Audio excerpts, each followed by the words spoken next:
Okay, I think it's 11:01. I believe the attendees are all in the session, so I'm going to get started. Thank you everyone for joining today. My name is Shauna Madelon. I'll be your moderator for this special APDR webinar, the Radiology Match for Medical Students, a Program Director's Perspective. We have an amazing group of radiologists here to share their perspectives and experiences, many current and past program directors, people very involved in the match. And so I think you'll get a lot of really great insight today as far as what you have to look forward to. I would like to start by just introducing our amazing panelists and speakers for today. So I'm going to start by introducing Dr. Brent Griffith, who is the Diagnostic Radiology Residency Program Director at Henry Ford Hospital, the president-elect of the APDR, and a member of the Matching Plan Committee. He'll be starting by giving us a 10 to 15-minute overview about the match process in radiology. Following that, we'll have a great panel, which will include Dr. Jim Anderson, who is the current past president of the APDR, Vice Chair of Education and Radiology, and Assistant Dean of GME at OHSU, which is Oregon Health and State Science University.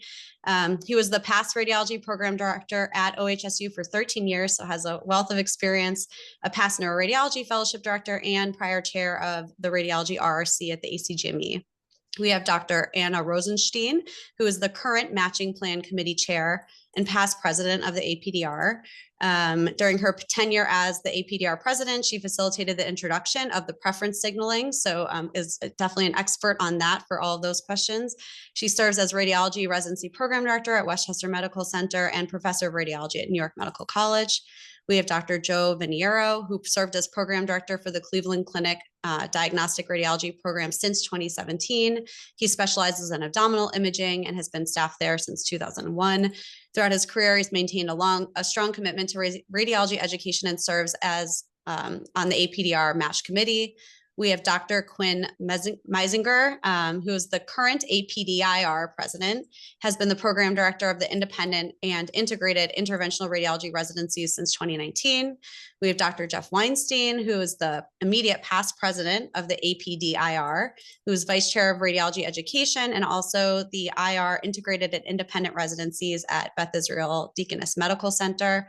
And finally, last but not least, Dr. Atul Agrawal, Associate Professor of Clinical Neuroradiology and Neurology at Indiana University School of Medicine, who currently serves as the Program Director for the Diagnostic Radiology Residency and as the President for AMSR, an affinity group within the Association of Academic Radiology.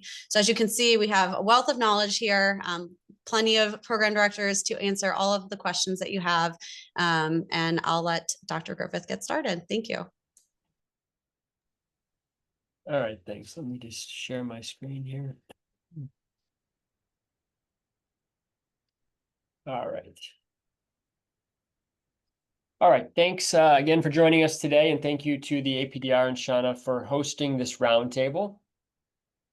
So in terms of what I'll discuss, for those of you who have not seen it yet, I thought it'd be helpful to cover this past year's ARIS and match data for both diagnostic radiology as well as IRDR. Then I'll review some of the data with regards to geographic preference and program signaling from last year's match. And then finally, just briefly remind you about the AAMC's Residency Explorer tool. So first, the applicant pool data from last year's match for diagnostic radiology. And as you can see, for the second year in a row, the applicant pool decreased in number, down 8.7% amongst U.S. graduates and 8.2% overall to a total of 2,076. But even with this past year's decrease, the applicant pool is still up over 45% from 2015. Looking now at applications per applicant, numbers decreased again this year as well, down 10.5% for U.S. graduates to an average of 66.5 applications per applicant. And this is over a 13% decrease from 2023. But you can see that number is still up nearly 50% from 2016, when medical students submitted an average of 44 applications. And then with the decreased applicant pool and decreased applications per applicant, applications per program also continued to come down, with this year's average of 719 applications per program being down 16% from last year and over 24% from 2023. But again, much like with the number of total applicants, applications per program still remain well up from 2015, when there was an average of 369 applications per program. So not quite, but nearly double the number of applications per program over the past 10 years. Moving now to IRDR. So unlike diagnostic radiology, IR's total applicant pool increased again this year, up 2.7% from 2024 to a total of 496. Although notably, this increase was driven in large part by the over 15% increase in international medical graduates, with the number of US graduate applicants decreasing by about 2%.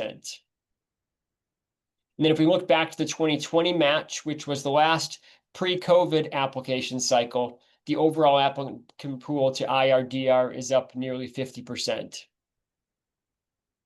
then unlike the decrease that we saw in diagnostic radiology, applications per applicant in IRDR remained relatively unchanged for US graduates and decreased by about 7.5% for international graduates. And then finally, applications per program for IRDR were pretty similar this year overall, with an average of 183 applications per program, although down 3.5% for US graduates. All right, so that was the ARIS data. Now let's take a quick look at a couple points of interest from last year's match data. First, the number of positions offered in the match last year, and you can see there was an overall increase of 60 combined positions, with an increase of 46 diagnostic and 14 IRDR spots. And if we compare to 2017, which was the year that IR and DR separated, diagnostic radiology is up 155 positions, which is nearly a 15% increase, and IRDR is up 78 positions, which is nearly a 63% increase. So since the creation of the integrated IRDR residency, there has been substantial growth in the number of total radiology positions.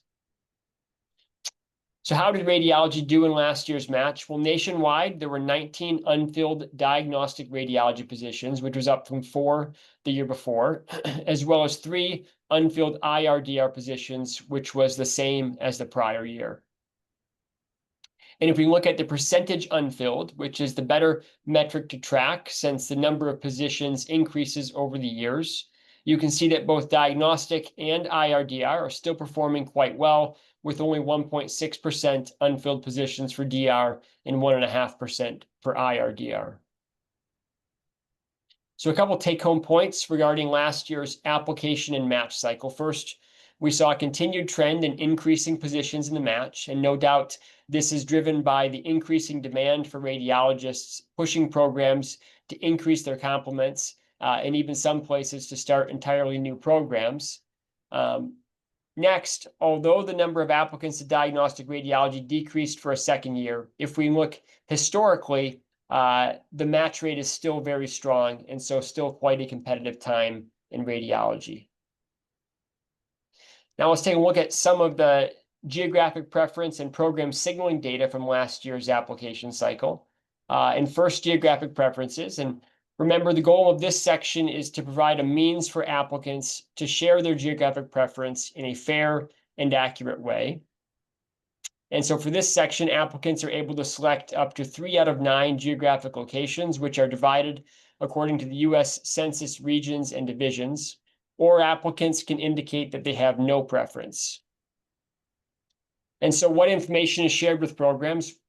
Well, if the applicant indicates a preference for a program's division, then programs in that division will see the preference and, if provided, a short explanation of why they prefer that division. If the applicant selects no division preference, then the program will see no preference along with a short explanation. And if the applicant indicates a preference for a different division or skips that section, then no information is displayed. And so how are applicants using geographic preferences? Well, you can see that a large majority of applicants, around 80%, to both diagnostic radiology and IRDR, select 3 geographic preferences. The one difference being that international medical graduates are more likely to report no preference compared to MD and DO applicants. And then in general, applicants whose geographic preferences aligned with the program's location were invited to interview at a higher rate than those with no geographic preference or those with misaligned preferences. And you can see that for 2025, so the last match, the interview rate for those with an aligned preference was 18% versus only 5% for those with no preference and 3% for those with a misaligned preference. And that was very similar to what we saw in 2024. And then a similar effect for IRDR, where applicants with an aligned geographic preference had an interview rate of 34% versus 10% for those with no preference and 9% for those with a misaligned preference. Now let's take a look at program signals, and remember that the goal of signaling is to provide applicants with the opportunity to share a genuine interest in a program. And for last year's match, like the year before that, signals for diagnostic radiology and IRDR were shared, and we used a two-tier signaling with applicants each getting 6 gold and 6 silver signals. And so how are signals shared with programs? Well, they're reported such that a program only knows if an applicant signaled their program. So in a two-tier system like radiology had last year, if an applicant signals a program, then the program will either see gold or silver. But if an applicant signals a different program and does not signal that program, or if the applicant were to skip signaling, then that program would see no information. And then this slide shows the relationship between sending a signal and interview invitation rates. And in 2025, very similar to 24, sending a gold signal had a higher interview invitation rate compared to sending silver, with 55% for gold and 45% for silver. And also, like last year, the probability of getting an interview without sending a signal was only 5%. For IRDR, interview rates were also similar compared to 2024, with the probability of receiving an interview at 67% for gold, 57% for silver, and 13% for no signal. And so what is the plan for this year's match? Well, first and foremost, diagnostic radiology and IRDR, as I'm sure you know, will have separate signals. So next year, applicants to IRDR programs will have 8 signals to use, and applicants to diagnostic radiology will now have 6 gold signals and 9 silver signals. So an increase of 3 silver signals from the year before. And so why more signals? Well, a big part of the reason is to give more flexibility to the applicants. In prior surveys of medical students, nearly half of applicants felt like they did not get enough signals. Also, as you saw in the data, the fact is that if you don't signal a program, you are much less likely to get an interview. And so if we want applicants to be able to diversify their applications and have the opportunities to signal some of their REACH programs and some of their safety programs, which is important, it was felt that more signals were needed. And then, of course, the next question, why not even more signals? And the primary reason is that the value of signals would then become diluted. And remember that one of the benefits of signals is that it helps medical students to express a genuine interest in a program, and also for programs to know that an applicant is genuinely interested. But if applicants have too many signals, then the level of interest conveyed by that signal will become less as applicants can signal more and more programs. And then finally, just take a minute to mention this tool available from the AAMC, which I'm sure you're aware of, and that is the Residency Explorer tool. And the goal of the Residency Explorer is to allow applicants to explore and identify programs where they are a competitive candidate and to find programs that fit their career interests and personal needs. It's a free tool for applicants, and anyone that has a AAMC can log in and use the tool.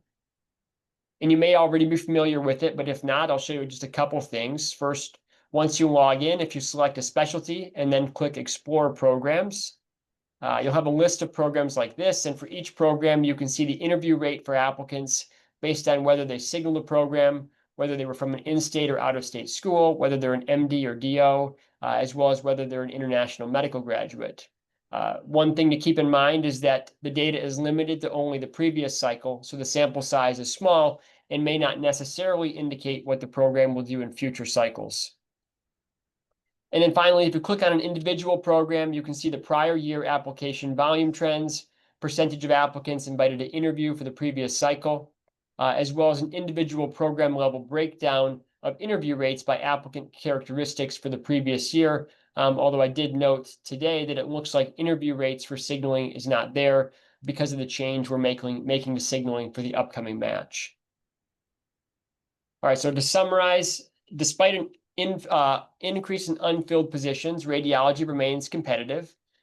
Although decreased the past 2 years, applications per applicant and applications per program still remain high. Both aligned geographic preference and program signals increase the probability of an interview invitation for applicants.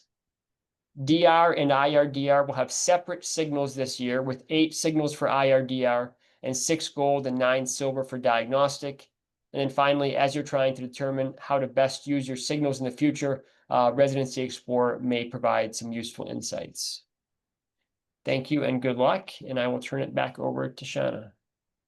Okay, thank you, Dr. Griffith. That was awesome.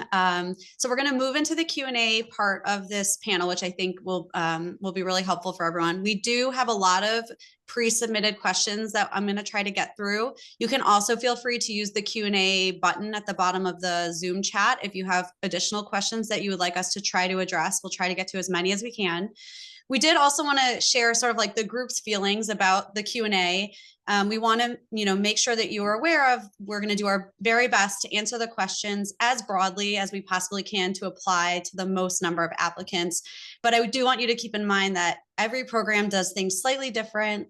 Every program director handles things slightly differently. And to be honest, the answer to the question is sometimes different depending on who you are as an applicant. So like I said, we'll do our best to address this, to address as many of these little caveats as we can, to try to get different program directors' perspectives on things so that you can see how things are handled in different ways. But we did want to put a little disclaimer that this is, not a perfect Q&A with 100% answers. We also want to say that, the way things are handled from year to year and how programs look for applicants does change from year to year. And so what a program did last year does not always look the same as they did this year. And the best absolute thing that you can do as an applicant is to just highlight who you are, your individual strengths and your characteristics, and the process should work out in the best way possible. But with that being said, we'll definitely give some tips and tricks today and to help you optimize your applications. So I thought we would start quick and easy. One of the questions was just when to submit all the documents on ERAS. What is the best timing to do this?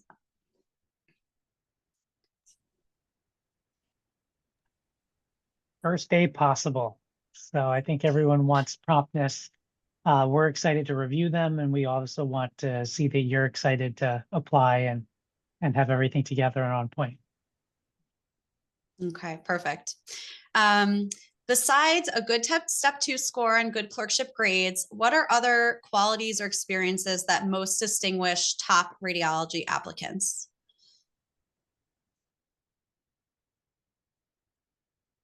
I guess I can take a stab at that. Go ahead, Anna. Sorry. Go ahead.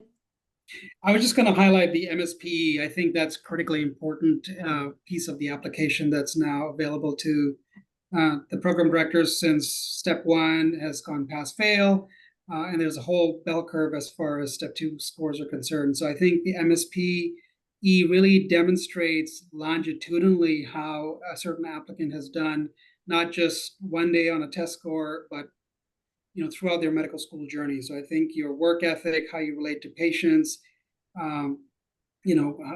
all that is demonstrated by your MSPE. So I would certainly pay attention to that before you submit that.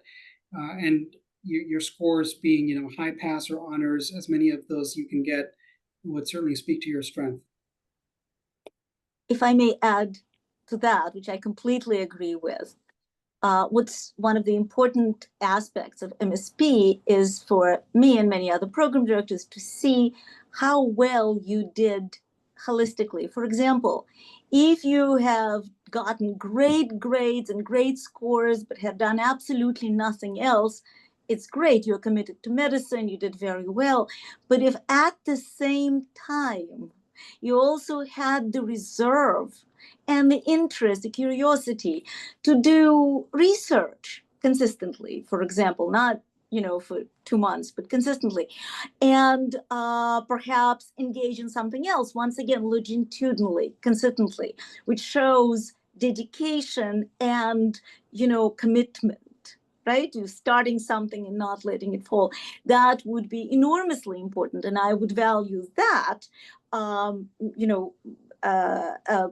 if I had the same scores and the same grades, the person who has greater reserve and more interest and more curiosity and commitment would certainly stand out more. Great. And maybe off on a tangent of that, can anyone provide any good examples or ideas of impactful experiences that folks can include in their ERAS application? Well, I think that the idea of the impactful, you still muted. The idea of the impactful experiences is that it's personal, and so they're individual to anybody. So if it's impactful, why is it impactful? And if you can present your understanding why it's important to you, it tells us about you, and that, in my opinion, adds to the strength of your application, because we're trying to learn who you are and how you would be in our program among the rest of the residents and working side to side with us. So we want to know as much about you as possible, and any opportunity you have to customize the application and tell us more about yourself, I think is valuable. Since I've started commitment and longitudinal effort, some of our winning applicants who matched to our program, for example, during COVID days, started a local program helping the community and continued that for several years. Others did research in the same lab, in the same interest, again, longitudinally, and were so engaging when talking to me during the interview. I understood that was impactful to them. So these are some experiences that clearly indicated to me that was a professional and that they were committed and interested and had the reserve in addition to studying and doing well in medical school.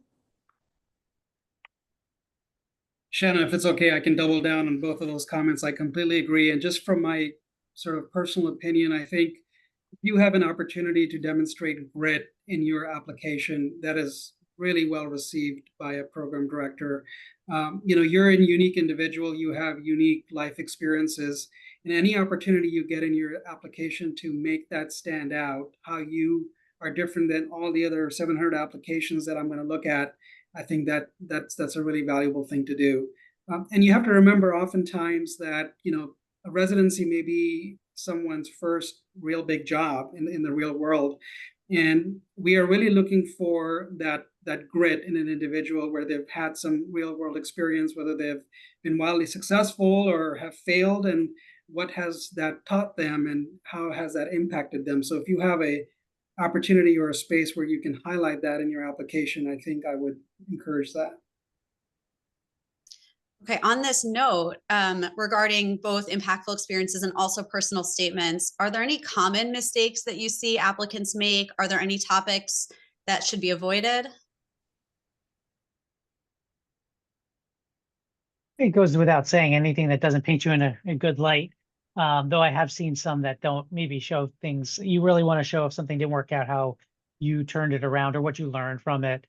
Also, I think telling people things that we already know. So I would put yourself in the place of the audience of your like personal statement. It's going to be a program director that's reading a lot of these. And so you really want to convey very concisely why that program. Me saying that diagnostic radiology, for example, is very interesting and that it involves a lot of technology. Those are all things that Dr. Madelon already knows. So it's like I'm feeding to her my reasoning, but it's not specific to me. It's very generic. She already knows these things because she already practices. That's why she chose it as well. That it's dynamic and changing. Those are a lot of sentences that maybe don't add a lot. They're not harmful. They're just not going to distinguish you, and you're using sentences that could be useful to demonstrate grit or why you want to come to California or whatever it may be. Yeah, I just wanted to add one comment to Jeff's comment, which is, sometimes there may be a blemish on your academic record. And while that doesn't paint you in the best light in front of a program director, I would recommend you, in fact, address it somewhere, just so that it's not found out later on and it looks like you were hiding something. So if there is a blemish, I would think, address it, talk about it, discuss it, just so it's out in the open and it's not something that, somebody finds out about you later. Yeah, in your personal statement, you could certainly put that in there, and then I would see what you learned from it or explaining why that was maybe the case. Again, this is your very concise time to really actually speak before there's a chance for an interview to the selection committee. And so this is really conveying what you want. So I wouldn't waste those words on things that the audience may already know about you, which are the program directors.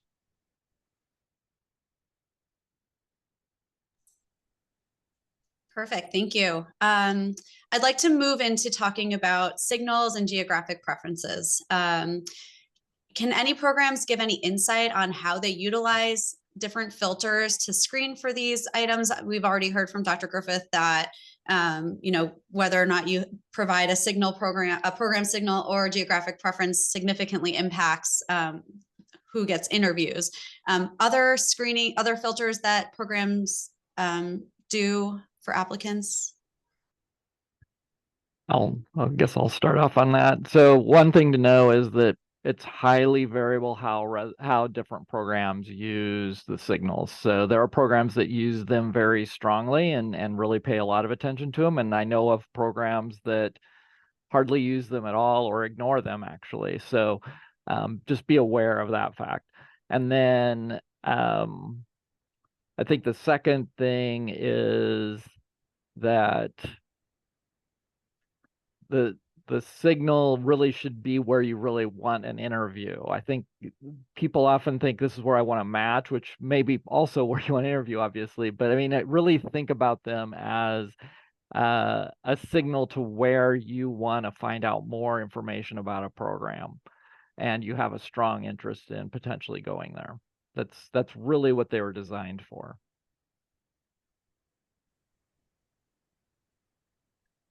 If I may add, you have this year, I understand you'll have 6 gold and 9 silver signals. That is enough if you get interviews in all your 15 preferred programs. That should be enough to give you a over 90% probability of matching. Okay, so I would recommend that you use signals judiciously, that you don't just send the signals to all your reaches. Remember how you applied to college. There were reaches, fits, and safeties. And I would recommend that you use the same system strategically. Some of the signals, gold signals, should go to your reaches, right? But also, at least some should go to your fits and safeties. Same with silvers, which you can distribute slightly more, perhaps slightly differently. But in general, think of yourself as a program director. We get hundreds of applications per every position. We cannot possibly holistically review all applications with the same attention. So it makes sense to us to limit our allocation of time and energy looking through the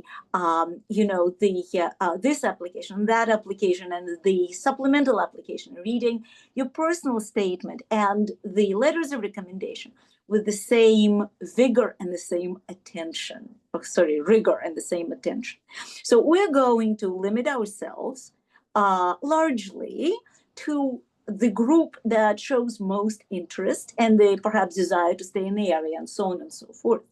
So you understand that everybody, I doubt that anybody is really sorting very rigidly, but these are our ways of maximizing our utility, and the strategy of diversifying your signals should be the strategy for maximizing yours.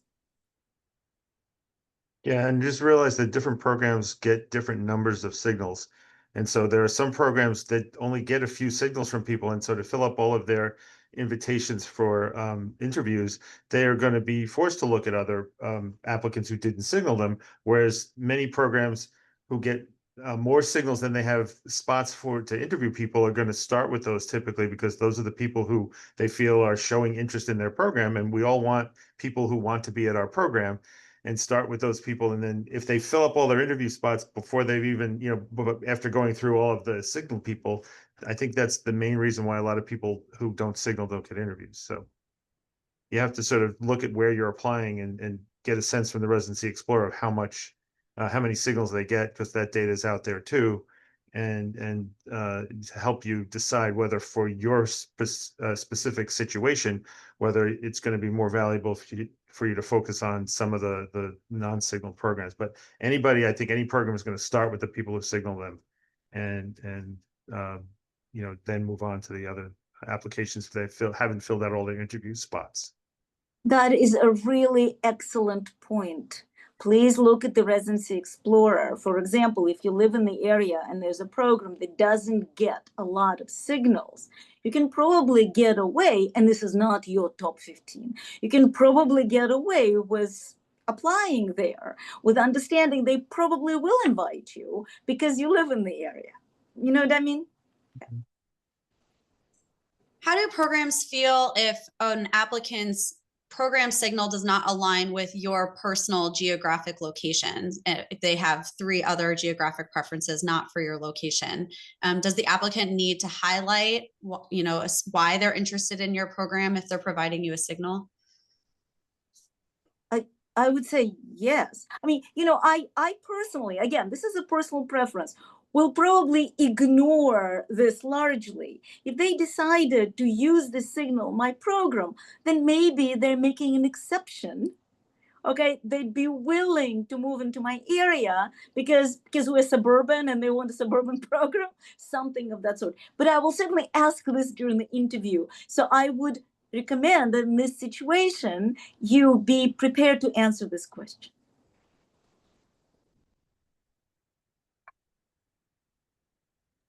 Yeah, I think it'll be program specific as to how they sort of handle that. I think largely the biggest thing, just going back to what Dr. Rosenstein said earlier, is that if you're not qualified, you have to categorize as far as reaches and good fits. And I don't know if there's really anything as such as a safety, but something like that. That if you're not a good fit, just sending a signal is not likely to get you very far if you're not qualified to be part of that program. Similarly, if you're, definitely not from the area, there's no explanation or no reason, it can help your chances, but you would really want to use them on things you legitimately want to, places you legitimately want to go. And so you should have some rationale for most programs, but they're all going to treat it differently. I also don't really, if they signal us, I'll look at them seriously. But again, if they're not qualified by scores or whatever other rubrics we have, you could signal twice, which you can't do, but it's not going to make any difference. So make sure you're using them in a realistic fashion for real places you consider going.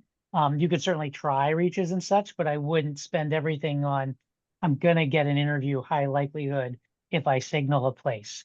It's, if you didn't signal them, you're not likely to, but if you did, especially places that get lots of signals, you really need to align with the criteria of what they're looking for. Yeah, I'd also recommend using your personal statement as a way to explain why you're signaling. You can use the customization to the last paragraph. I usually recommend that to my med students. Excellent. I think that's great advice. Having read a lot of those personal statements, I think you want to make sure it's really personalized and not generic, though. You have to make sure it really applies to that program and that you couldn't just insert any program's name there because we can see right through that.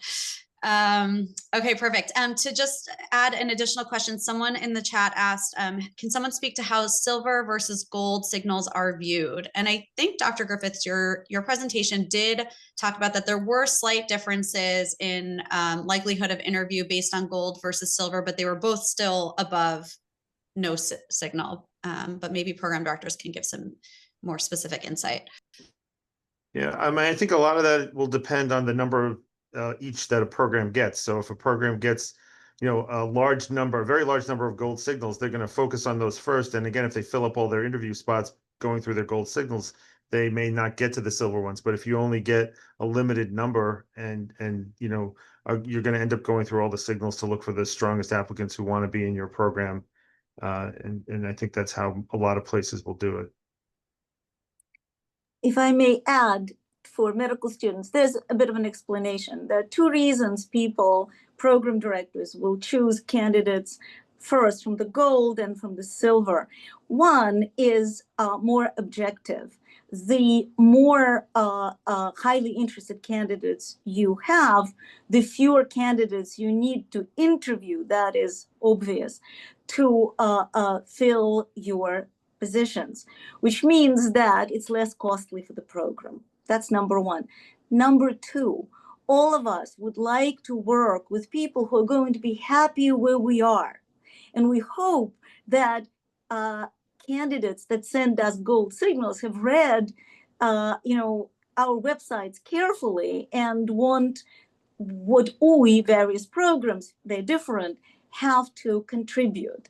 And so because of that, because of these two, aligning goals, really, the revealed preference that you send us is going to rank, our preferences as well.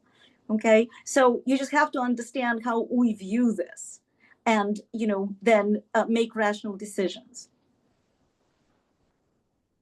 At the expense of romanticizing the concept of signals, I've kind of thought about it sort of as a relationship, and maybe that'll help the medical students on the call conceptualize this. I look at goals as, you're ready for a committed relationship with this institution, whereas silvers are more like you're starting to date, and you're trying to see how things go, and you're not quite ready for this committed relationship. So if you kind of look at it from that perspective, as you're thinking about specific programs, it may help you conceptualize that.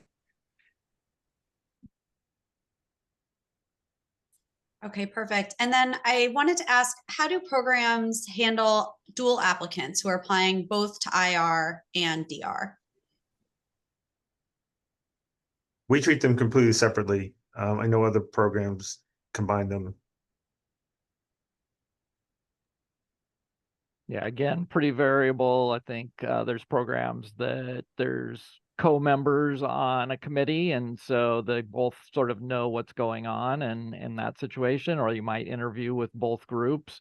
If you're applying to both, there are others where they are totally separate. So it's pretty variable out there.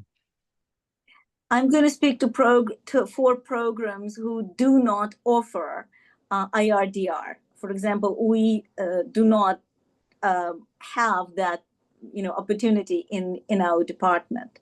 So I view applicants who clearly are dedicated to IR, and I can see this in their research and their personal statements, as an applicant who probably is going to view our program, because we do have ESIR, right, still favorably, because we do offer ESIR. But I understand that I'm probably somewhat less competitive with that group. So you have to keep that in mind. I can I think speak from the IR. Oh, go ahead. Go ahead, Quinn. I think from the IR program directors, generally across the country for the past few years, we've generally tried to stay together with regards to when we're doing virtual. So we're usually doing similar interview days. As we kind of move further and further away in terms of like what the goal is, some IR programs are wanting to break off and do kind of more in-person ones just to be different. Stanford did that last year, per se. And so I think everybody is, like, as Jim said, it's very heterogeneous in terms of how we do it, but almost always we are involved together with regards to recruitment. So the IR program director and the DR program director are almost always talking about every applicant. So you're not going to hide anything from the standpoint of your IR interests. So being upfront about it is great. And I would say for anybody who's really IR interested, making sure ESIR is available at most programs you're applying to is very helpful. So do your homework. You don't want to go there and then have IR interest and then have no ESIR way. Yeah, I was just going to add, I agree 100% with Quinn. And IU, we also work with our IR counterparts very closely. In fact, we look at, we give the IRDR applicants and the IR program directors first right of acceptance or refusal. So they get to look at those applicants first, and then we get to look at them second.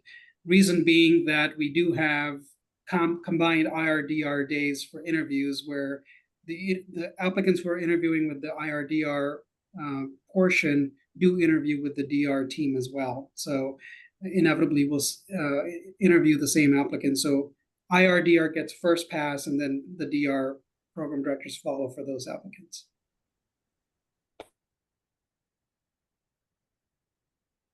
Okay, perfect. Let's move on to questions about letters of recommendation. How do the clinical letters, as opposed to the radiology letters, help your decision-making process, and are they important?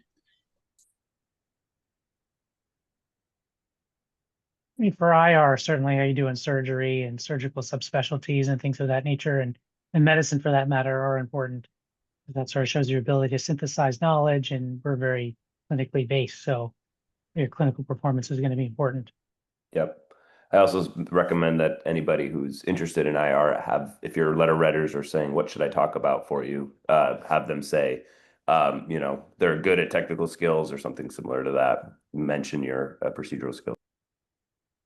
I'd like to comment on the, very few items of research that were done correlating your performance in medical school, your performance in residency. And there are very few articles, but what we do know is that your performance in internal medicine and surgery, in these very important and stressful rotations, correlates well with your performance in residency, better, for example, than your USMLE scores.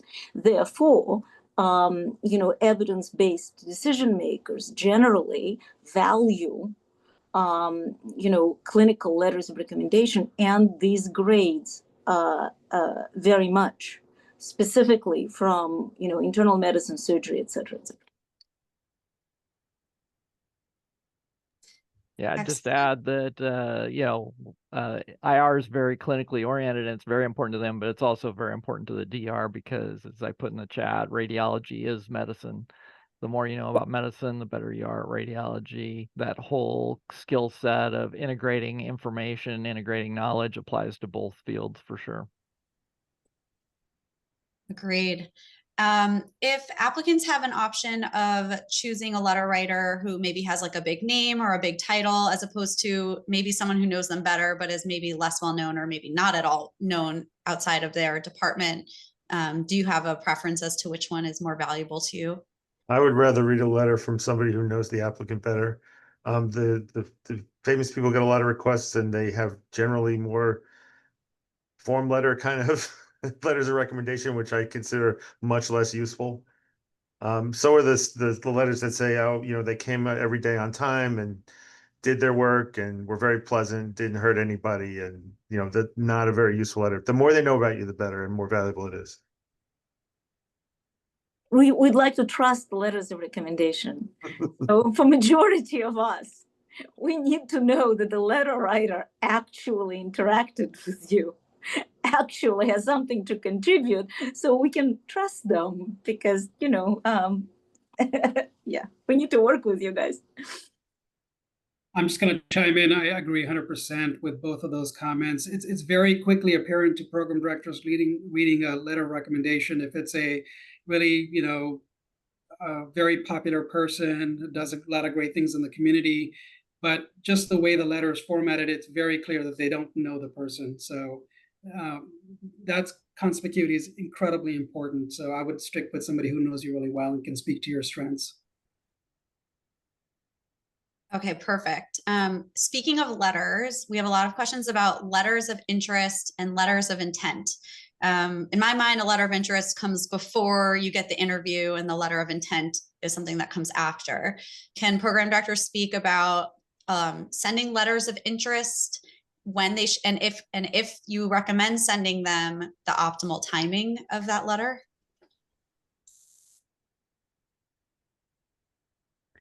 I generally tell students that to let the process play out for a while before specifically sending a letter separate from your application to try and get an interview. At least let interviews kind of start to come out and see how you're doing, and not deluge programs with, emails or,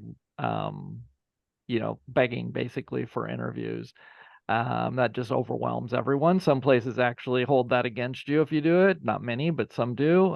Some just ignore them and it doesn't mean anything. Others will maybe put them kind of in their back pocket for some some slot that would open up at a later point in time. So I'd hold off on those initially. If you aren't getting interviews, then there may be a reason to selectively send some programs that you have a really strong interest in a letter to see if you can pull in an interview. I would like to add to this, completely agree with Jim. I'd like to add to this that there are two situations where I welcome your letters of interest. Number one, you decided that to send out your signals, you did, and say misjudged what, as frequently happens, there's nothing wrong with that, and didn't get enough interviews. At this point, okay, you can concentrate on some programs where you did not send a signal and you send me a letter of intent saying, I would really like an interview. To me, it is like a signal because it tells me that your priorities are changing and I will be happy if I have an open slot to interview you. Another situation is, life is uncertain. And very frequently, your life events take such turns that all of a sudden you absolutely have to be in Westchester County. Something happened. At this point, don't hesitate to email, call, text, and say, my life changed. Now, I sent all my signals, but you now really are, really important program for me. And I will strongly consider your application.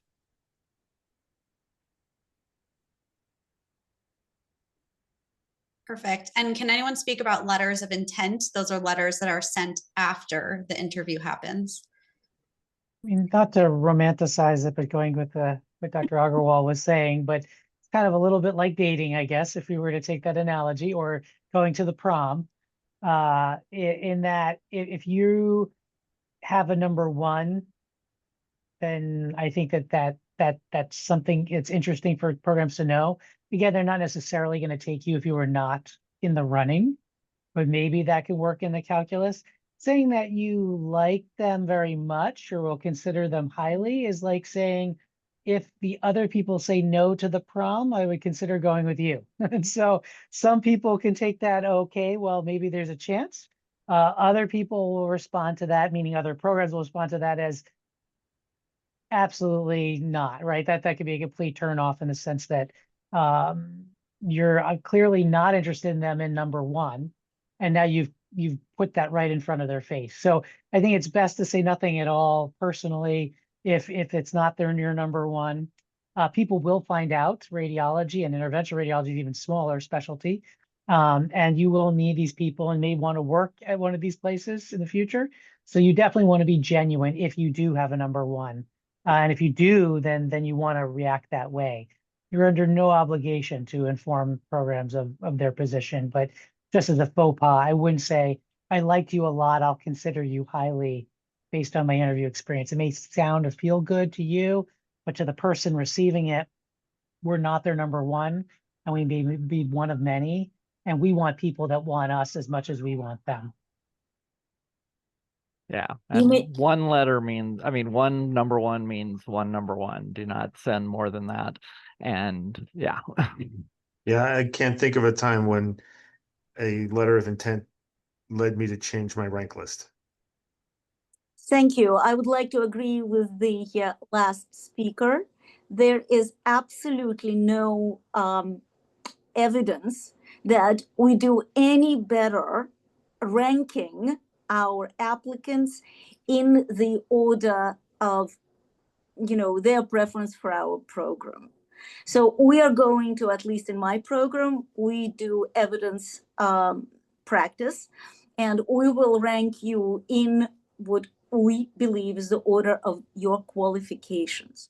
Your letters of intent are not useful to us, and I do not recommend. I mean, you can send, we will consider, I will rank you number one, but that will not change the mind of program directors who engage in evidence-based practice, basically.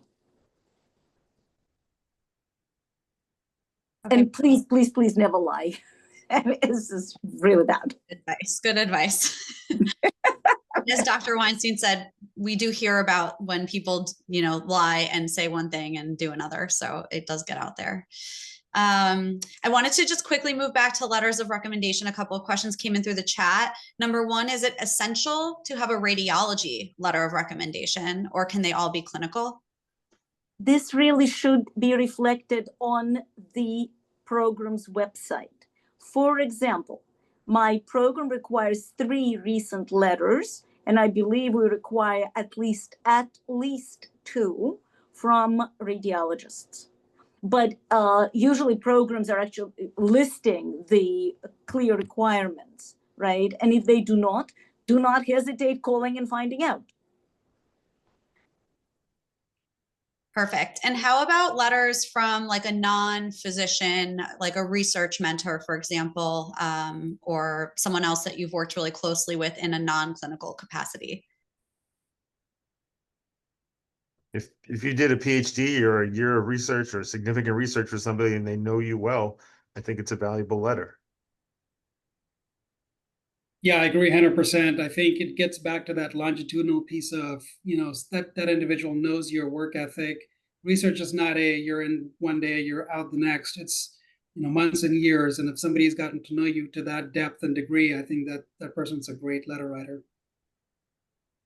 Please, however, remember that if you are, just because you did a lot of research in the past doesn't mean that you expect to do a lot of research in the future. In fact, there's absolutely no data that shows that people who did research previously continue engaging in it.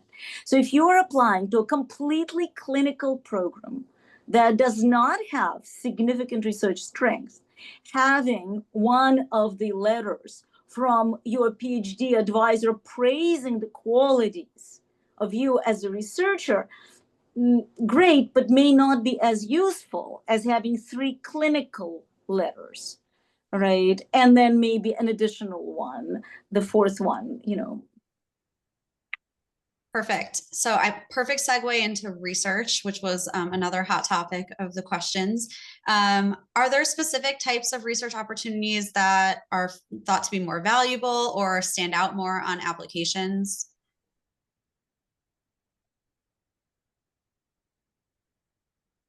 Any research that shows longitudinal commitment. At the same time, if all your research was in dermatology, please prepare to explain why you've changed your opinion, because we would suspect that you are ranking radiology as backup. So do keep that in mind. I agree. It's just sort of showing commitment. I mean, overarching for everything is, I think, for both IR and DR, is showing some type of commitment. Program directors, we're people. We have very few spots. Even if you have a lot of spots, it's still very few considering all the number of applicants. And we want to give it to people that really want to be there and people that are going to complete the program. So that's why we're looking for signs of grit in your letters of recommendation.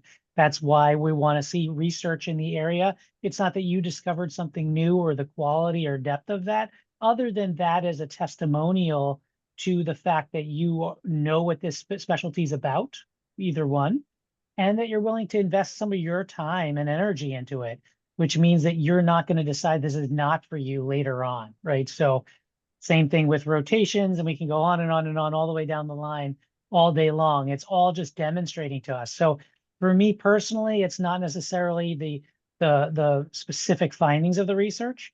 but that it's somehow related to the specialty and shows that you're interested you're academically inquisitive, and that you have some ideas to what the specialty is about, including the research that's going on in there. Not so much that you invented or discovered something, or you're a steward of that. There may be some programs that are very research heavy that will weigh in, but for a lot of programs, I would say it really is just showing commitment.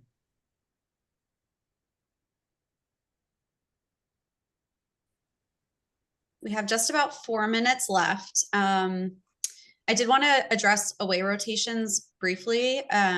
Questions are about potential benefits and also risks of doing away rotations for average applicants, below average applicants, and above average applicants as far as competitiveness. I can talk about IR. Go ahead, Jim. Yeah, well, I'll just quickly say I always tell students that any away rotation is a month-long interview. So just be prepared for that and know yourself well enough to know whether you can pull that off. Yep, great advice. I mean, from IR, we really like it because we like to see in a team atmosphere. So it's I use them as kind of show rotations, and so if you have a weaker application, away rotations are great. Also, it really helps us get to know you as well. So it's kind of, I think, a little bit of a leg up comparatively to the rest of the interviewers or future interviewers that don't get FaceTime. Yeah, largely helps you. There are some times actually where it can help you because we know you, or it can hurt you because we know you. So you don't become a paper application anymore. And so if we liked you, you're likely to be put into the interview pile, right? Without going into as much depth in your letters and other things. If you made a very poor impression and didn't know what you were doing, then we clearly know it doesn't matter how good your application is. We maybe don't think you're such a good fit. More times than not, though, people are reasonable and it helps them. There is the opposite side where if you do a million aways in IR, but you haven't done one where we are, then it's like you like a lot of programs, but they're all on the West Coast and I'm on the East Coast. And you didn't signal my area. So sometimes a lot of aways can reinforce also, or you did several in my city, but not in my program, that you can't be that interested. So it can backfire, but in general, knowing you at some depth better than the paper, if that's your strength, then that's what you want to put forward. If it's really not your strength, then you might want to run from that. Yeah, 100% agree. I was just going to add that, it's that month-long exposure is not us looking at your procedural skills or your knowledge of diagnostic radiology. It's rather looking at you as a person. How do you interact with colleagues around you? How do you treat the medical students, the residents, the faculty, the reading room assistants, the techs, the nurses? That's what we're paying attention to. And I would just recommend you be very careful when you're in the reading room or the lab, how much time you spend on your phone, because you may be taking notes, but it may be misinterpreted as you just checking Instagram. So be mindful of just social manners. Okay, I think that's great advice. And with 1 minute remaining, I think we'll close up. I want to thank everyone for attending. We had such a great audience, really engaged, lots of questions. Thank you to all the panelists for taking the time to be here and answer all of these questions. I'm sorry we couldn't get it to everything, but hopefully you leave this with most of your questions answered. Good luck to everyone who's applying this year. Looking forward to having you in our specialty. Thank you, everyone. I know.